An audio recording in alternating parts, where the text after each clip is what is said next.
Ito na, pinakakaabangan ninyong lahat. Ayan guys, so isi-share ko po dito sa public kasi hindi po ako madamot.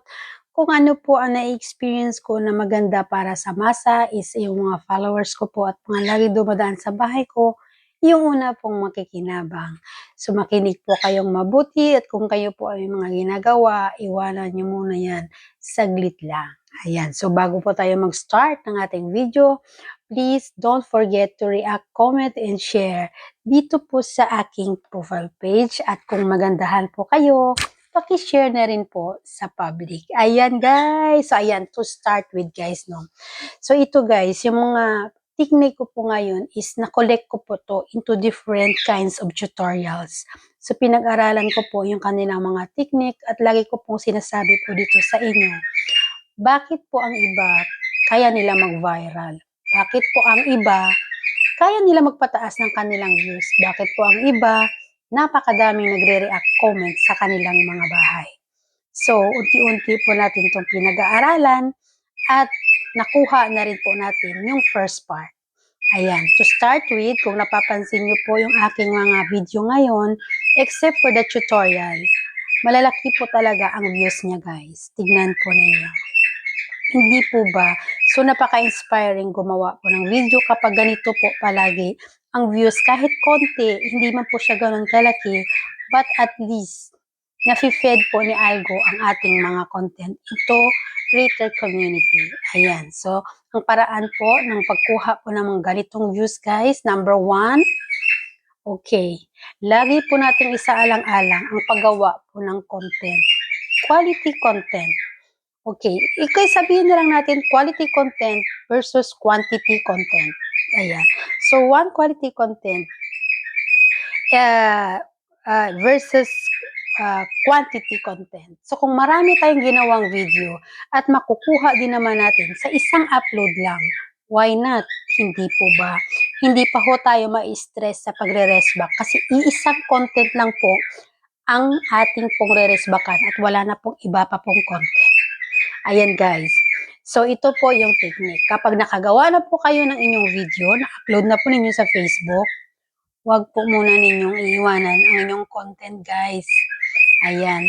So kapag sinabi na po, lumabas na po sa notification, sinabi ni Facebook na share to your stories or share to your friends, then that's the time na i-share mo ito sa iyong story or sa iyong friends. Or kung mayroon po kayong grupo, pwede nyo pong i-share po ang inyong content doon para mag-accumulate po kayo ng views. Okay guys, and after po niya magawa yung mga bagay na yan guys, tandaan po ninyo palagi na ang gusto ni Facebook is meron po tayong interaction between content creators.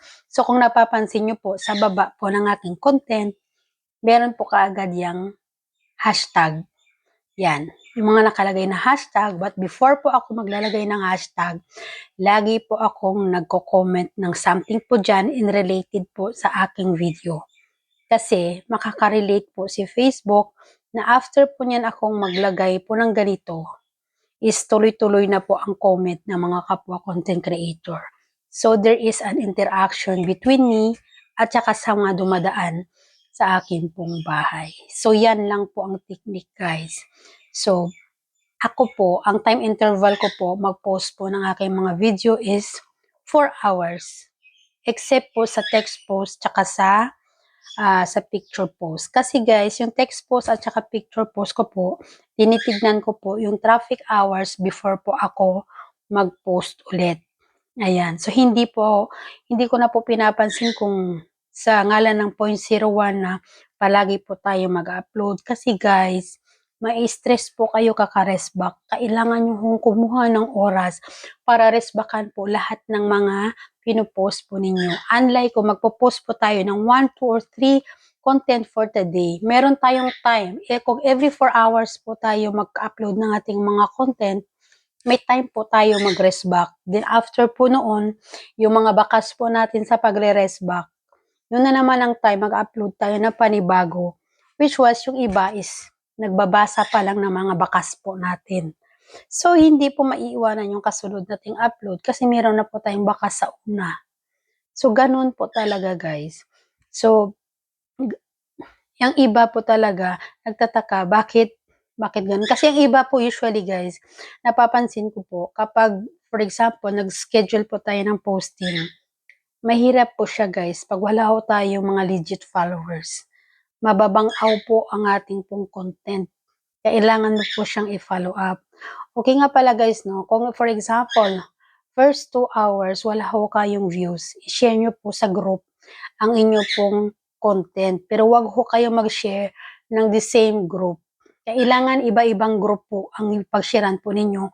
But kapag naglabas na po sa notification po ninyo kung saan po kayo nag-share ng inyong videos, be sure po ninyo sa grupo na yon, mag-iwan po kayo ng bakas kahit 5 lang po na tao po dyan na dumadaan po sa wall ng GC para recognize ni Facebook na nakikipag-coordinate ka o nakikihalubilo ka sa grupo nila guys.